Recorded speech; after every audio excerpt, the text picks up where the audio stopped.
বান্দরবানের Balaghata police লাইনসে police কনস্টেবলদের duty পালনে অনীহা প্রকাশের দ্বন্দ্বে অতিরিক্ত পুলিশ সুপারকে আটকে রাখার খবর পাওয়া গেছে।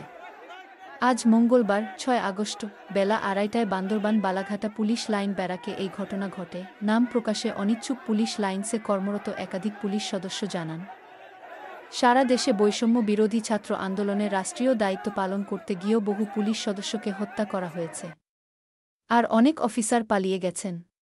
বর্তমান সময়ে আইন শৃঙ্খলা রক্ষার জন্য কোনো পুলিশ সদস্য ডিউটি করতে অনাগ্রহ প্রকাশ করায় অফিসারেরা ডিউটি পালন করতে বেশি চাপাচাপি করলে কনস্টেবলরা এক প্রকার বিদ্রোহ ঘোষণা করে পুলিশ লাইনের ভিতরে ভুয়া ভুয়া স্লোগান দিতে শোনা যায় এবং বান্দরবানের অতিরিক্ত পুলিশ সুপার রায়হান কাজেমিকে পুলিশ লাইনের মধ্যে আটকে রাখা হয় বলে জানানো হয়।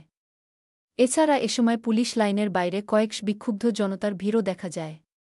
তবে এ বিষয়ে পুলিশ লাইনে কর্মরত কোনো পুলিশ কর্মকর্তা এ বিষয়ে কথা বলতে রাজি হননি।